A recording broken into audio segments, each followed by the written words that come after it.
kuva kera nk'uko mubizi bamwe ndazi yuko hatabuze umwe muri mwe gatarazi yuko Rwagasore avuka mu Burundi ngaha Igitega.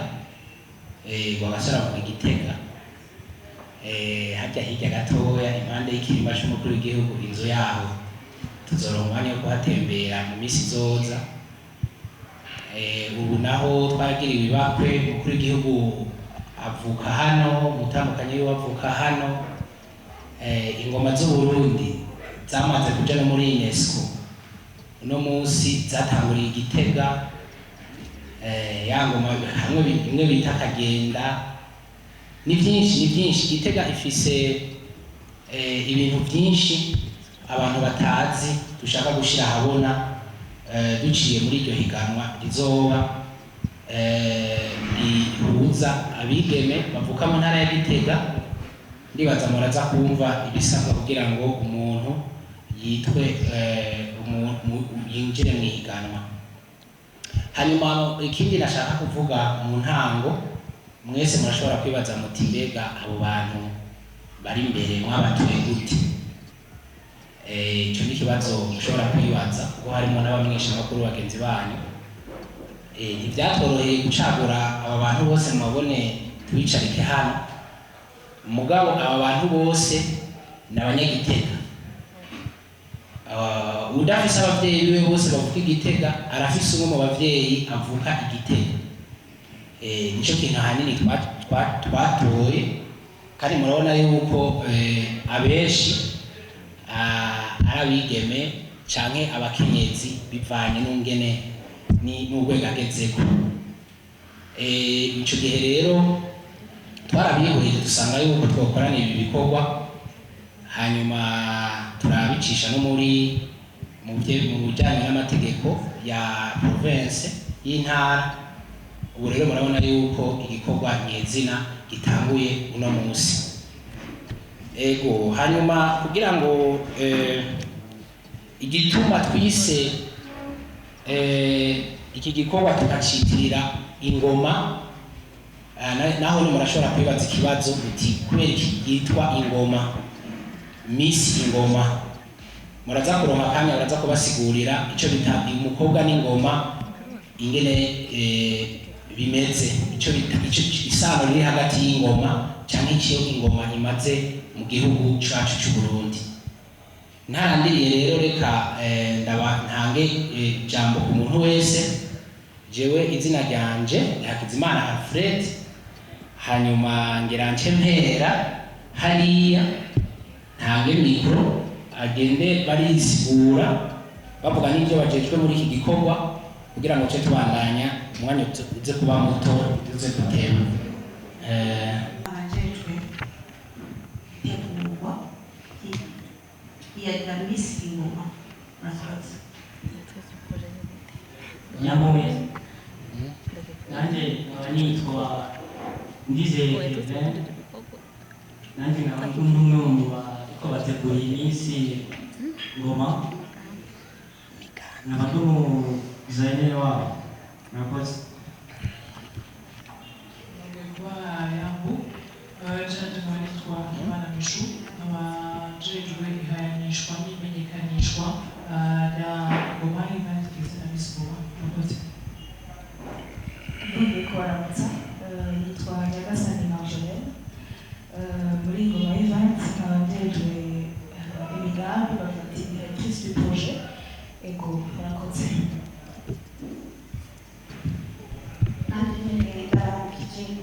Kandi ndanezerewe cyane no kuba mu gitondo.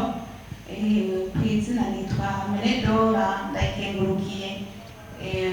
Muri umugambi watangujwe aha muri ino ntara nziza ya Gitega, ni njejwe iby'akaranga, ibice n'akaranga. Nkasanzwe mbere ndi n'umunyamwuga kugira ngo ndaza kuronka umwanya ukwiye wo gusigura isano riri hagati y'umwigeme canke isiguro y'umwigeme n'ingoma, mbere kinongera ngaruke ku mico n'akaranga vyamye biranga Abarundi muri rusangi hamwe n'umwigeme buntu n'umurundikazi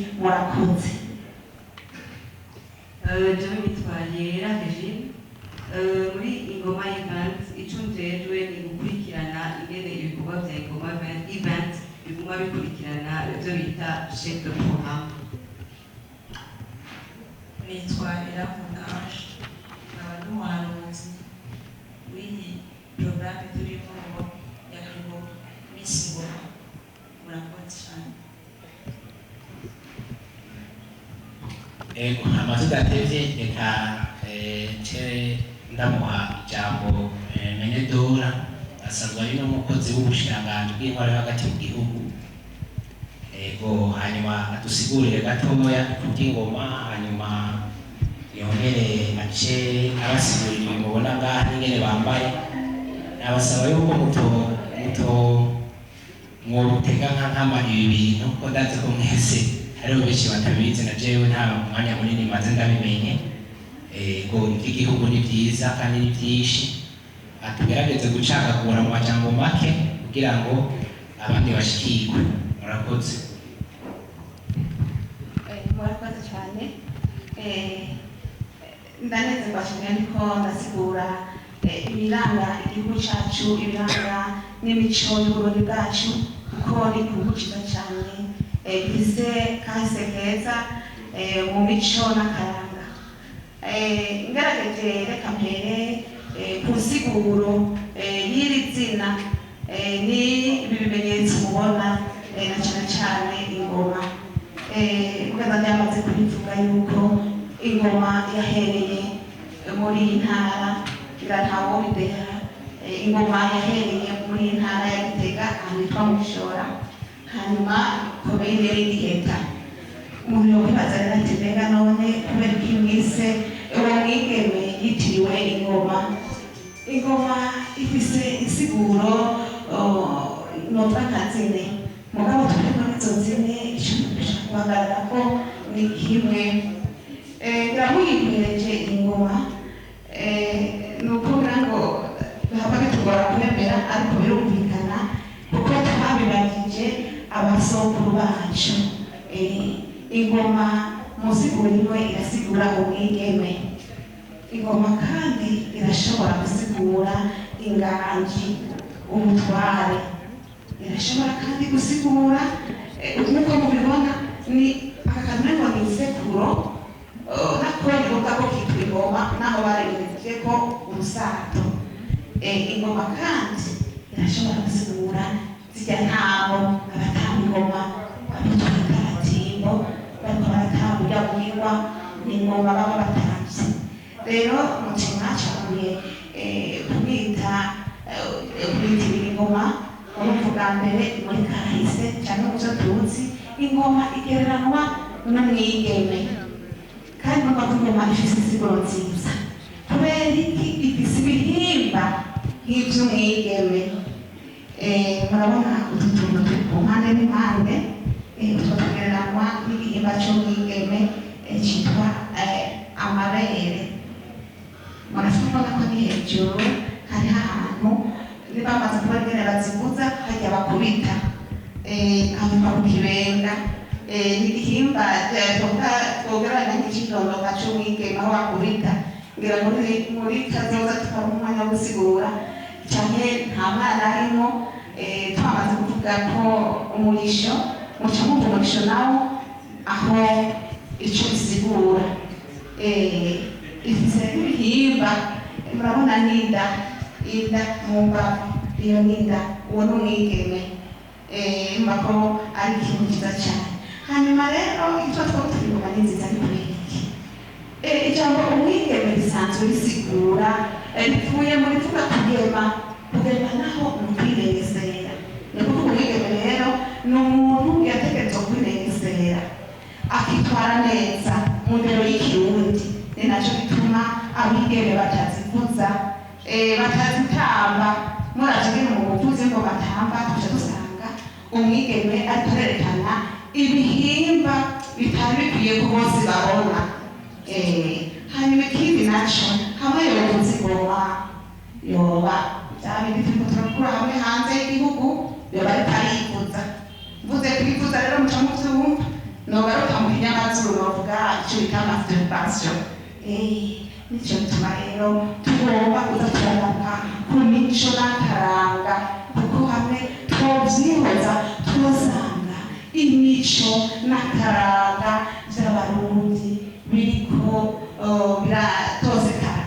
Rero tugaruke rero nibaza ko ku ngoma naho bidahagije byose nibaza ko mwamaze gutegera muti rero kubera tuvuga mu nyakaranga w'imico y'ikirundi ntituba twanse yuko ari umwigeme ateye imbere oya murabona ibi bikoresho twakoresheje mu mico y'ikirundi harabaho gukora ibintu bitandukanye ibi byakorwa n'umwigeme ariko uno munsi murabaza abigeme bamwe bagatega ibi bikozwe muki ntibomenya ko ari urwavu ntibomenya ko ari intaretare ntibomenya ko ari intame byumvikana yuko hari bigenda biza biratituka.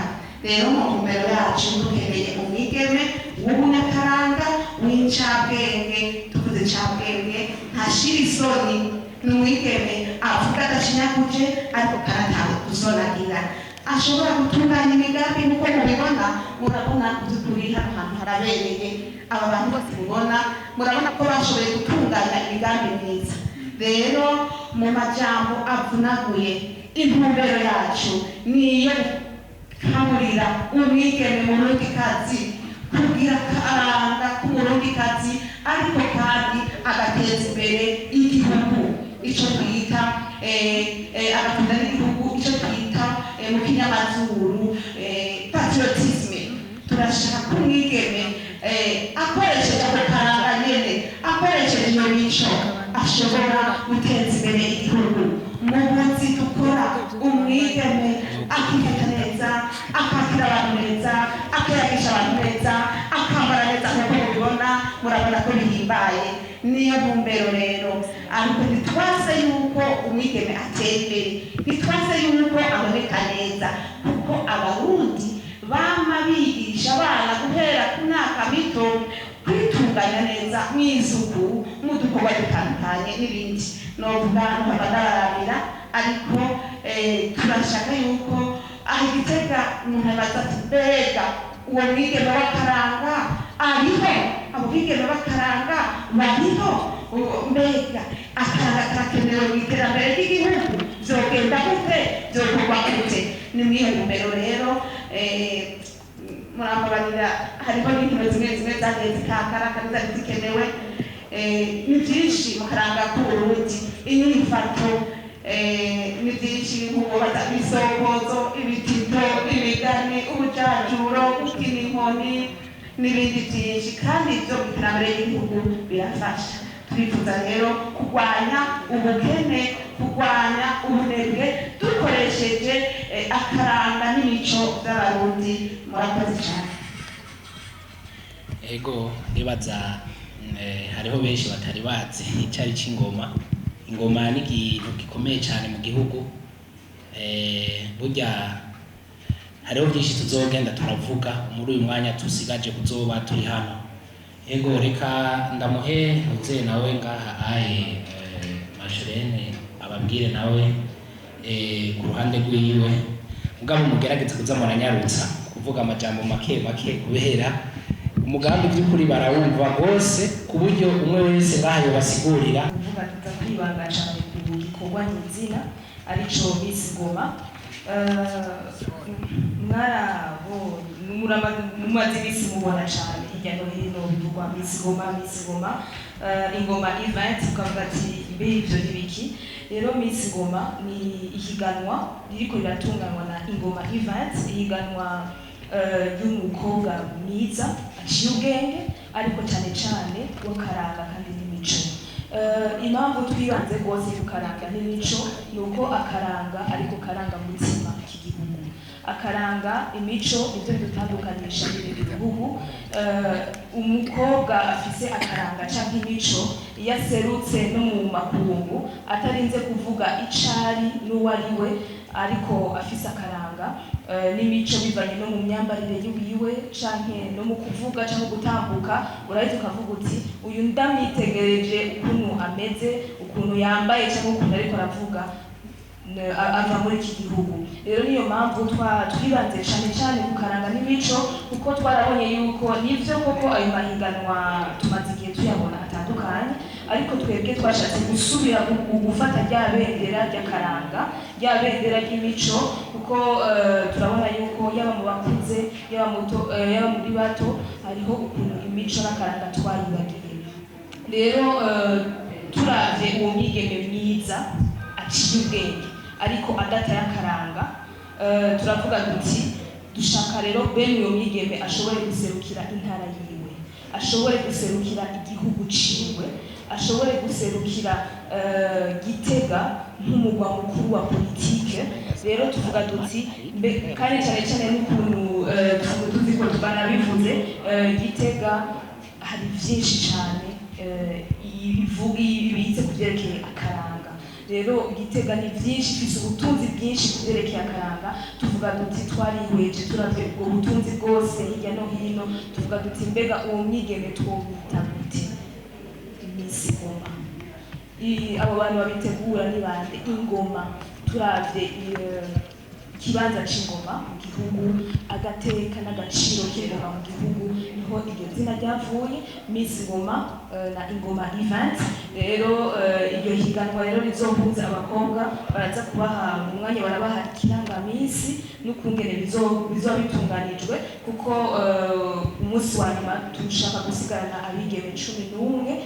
abo bigeme ari bo ba 11 kubera ico bitigiri kubera ko dufise novuga commune 11 Gitega ego rero mura 11 muranunga muri Gitega murakoze neza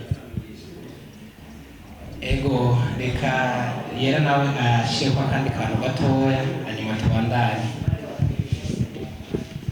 ego nk'uko abaje kubivuga na jewe nashaka babwiye ni burya uwo mwigeme bashobora kuvuga ati uwo mwigeme bashobora kubaza ati atwiteze ko twitwebwe nka Ingoma Event ikintu uwo mwigeme atwiteze iyo twitega ko twebwe nka Ingoma Event ni ukumushyigikira cyane kumuba hafi mu bikorwa byiwe azoba afite cyane mu wa mugambi ashaka yuko ushika imbere tukamuba hafi kugira mu kiringo c'umwaka tukamuba hafi kugira ashobora kuronka abamufata mu mugongo aheze ave kuri iyo aheze ave kuri kuba umwigeme w'akarero w'intara ya Gitega ahe ubundi nko mu 2021 mugabo yamaze gushikana imigambi yiwe imbere ntagende atakintu akoze mu mwaka mushaka ni kwibaza ati buriya uwo mwigeme nawe tumwiteze ko iki twebwe nka Ingoma Event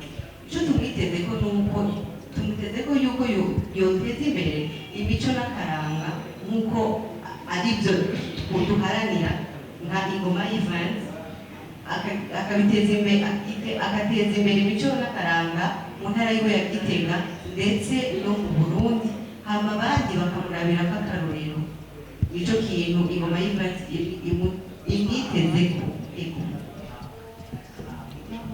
ego murakoze hanyuma reka ndababwira ingene ibikorwa bizogenda birakurikirana uko biteguwe hariho igikorwa cy'uno munsi kibaye murakibonye bizoba gushika mu 12 ivyo navyo bitondetse uko kuva uno munsi mu kanya ndamuha abajejwe kubabwira ingene abantu biyandikisha abasigurire ingene biyandikisha tuca dutanga ukwezi kumwe kuva uno munsi gushika itariki za nyuma z'uku kwezi kw'icenda itariki 30 hanyuma bahejeje kwiyandikisha itariki 9 z'ukwicumi tuzoca tubwira ikintu no kwita mu gifaransa preselection abantu ba mbere bazotangura dukuremo abantu ba mbere turifuza yuko hiyandikisha abantu benshi abigeme benshi kugira ngo iryo higanwa ntiribe higanwa risanzwe kandi iryo rya mbere ribaye Gitega twifuza ko n'imiburiburi tuzoja munsi y'200 kandi ndifuza yuko bazorenga amaze kuvugana n'abanyagitega benshi ndumva ingene biriko biragenda bazovyita bari benshi twifuza ko twoja dusigaza nk'abigeme 30 abigeme 30 hanyuma ico gihe mu kugira ako kantu tuzotegura ikintu no kwita gitoya atari kinini cyane no kwita mu kinyamazuru no kwita ko ari nk'agaswahe akantu gato kugira ngo abantu badufashije mu bintu byitwa aba bariko baradufasha nk'uko kwa Volcano murabona yuko ariyo tuzokorana muri byinshi abantu bazoba badufashije muri ico gihe tuzobaha umwanya wo kubonana n'abo bantu 30 bazaheje gutorwa ico no kwita basi nka bimwe tumenyereye kandi do finale hanyuma abo 30 tuzoja tubaha umwanya wo gusubira gukora utuntu tw'utuvideo tureresi ko kwivuga wariwe ibintu nk'ibyo murabibona gushaka muri ukwezi kose abo 30 bazoshika ku itariki ya 13 z'ukwezi kwa11 niho hazoca haba demi finale. Iyo demi finale izoba ikomeye cyane naho tuzotegura ahantu nk'ako nyene dutume ko n'abaririmbyi b'abanyakaranga baririmba indirimbo b'abakobwa kuko murazi yuko umukobwa ari we ariko arakorerwa ibintu byiza muri kino gihe. Hanyuma uko kwezi kwa11 guheze tuzoba twakuyemo abakobwa 11 kuko ajeje kubisigura mugenzanje hano abo 11 nibo bazoshika muri finale ariko bizoba itariki 19.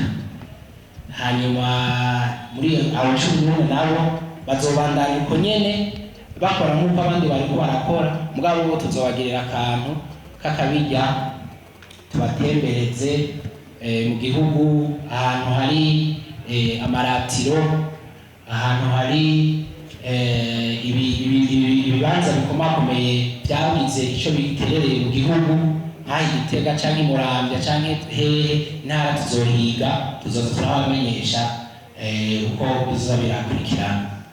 Hanyuma gushika rero ku munsi wa nyuma ari uwo munsi novuga wo gutora umwigeme mwiza kandi w'umunyakaranga kandi aciye ubwenge.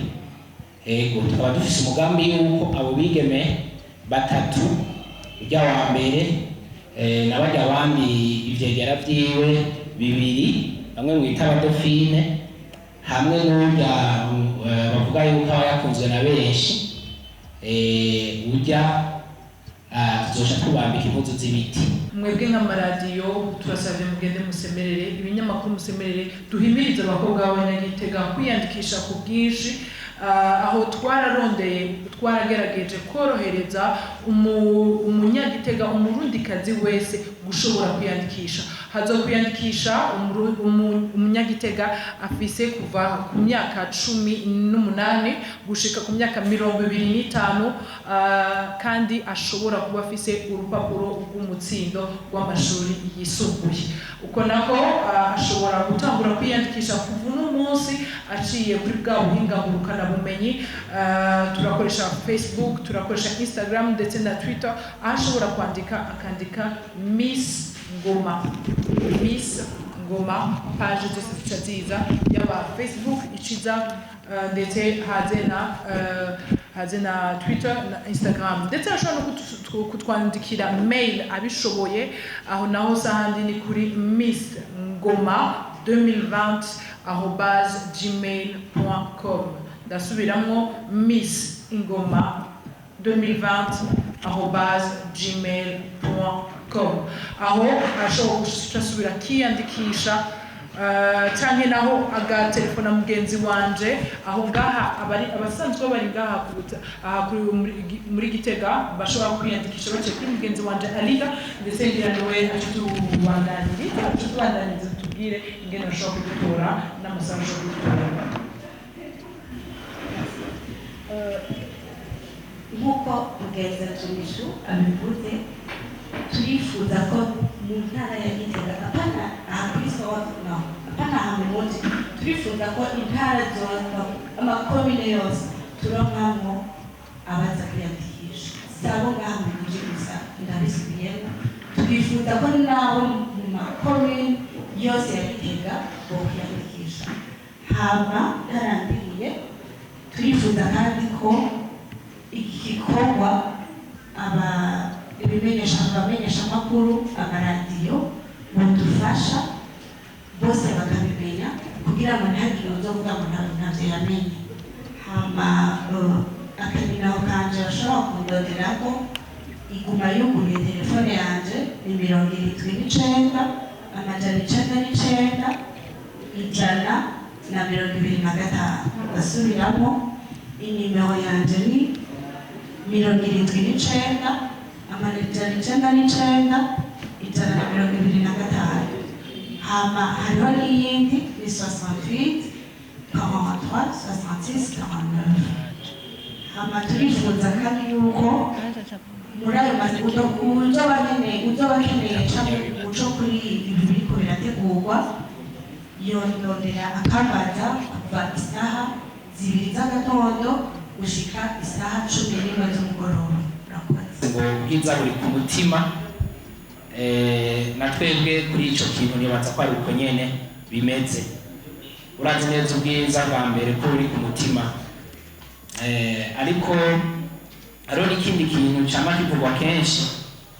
Burya iyo umuntu mubonye mu bintu byerekeranye n'akaranga vyovyo urinze ubona umuntu, ijambo ry'Imana nibyo rivuga ngo kiri mu mubiri w'umuntu imbere nico kidudubiriza hanze.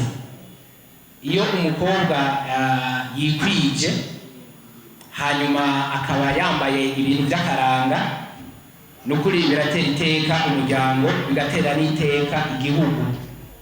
Twese turafise ba mama bacu, sinzi nka mwe kuko ba mama banyu barabasirimu. Je mama wanje ntiyari umusirimu, ndaciye ingene yambara. Hariho ikintu bita umufasoni, ubonye umuntu ubwo nyene n'ubu nyene hari ikintu mukunda kuvuga abantu, ubonye umuntu arenganye ujya muntu no haruguru ntiwamubajije atuvuka he cyangwa uvuye he, kubera gusubonye ingene yambaye ucumwita waruguru. Rero twe dushaka ico turiko turashaka umukobwa azatoba nuko dushobora kuduhereza umugambi uzokwiza umwaka, ku buryo wewe nka Marcel uvuga ati kurya mugambi jewe ndashobora kuwuheza umwaka umwe. Ibyo navyo nyene tubikorera ko cyane. Hama igisabwa cyane kubwe wavuze ati mbega ubwiza buri ego kidatemera buri monatif umwe wese afise uko abibona. Si twebwe nka Ingoma Event tuzomenya ati uyu arafise ubwiza runaka. Hariho jury, hariho akanama kazokorana kazotanga amanota, abo nabo nibo bazomugomwa, abo nabo tuzi kandi nibo bazoshiraho niyo amakriteri mbono uvuga. Hama ikindi naco ni umukobwa abiyandikisha bose bamenye ko ari umukobwa kwiza 1 imwe n'amasantimetero 65. Nawe 1m65 ntiheze 60 murakoze kumufasha, ni 1 imwe n'amasantimetero 60. Umukobwa arifise kwinjira mu higanwa ya Miss Ngoma, kandi ari hagati y'imyaka 18 na 29 kandi yamaze 25 kandi yamaze kuba yarahejeje afise urupapuro rw'umutima. Sinon les critères si twebwe ubwacu nka Ingoma Event hariho jury, les jurés nibo bazoshiraho. Merci beaucoup.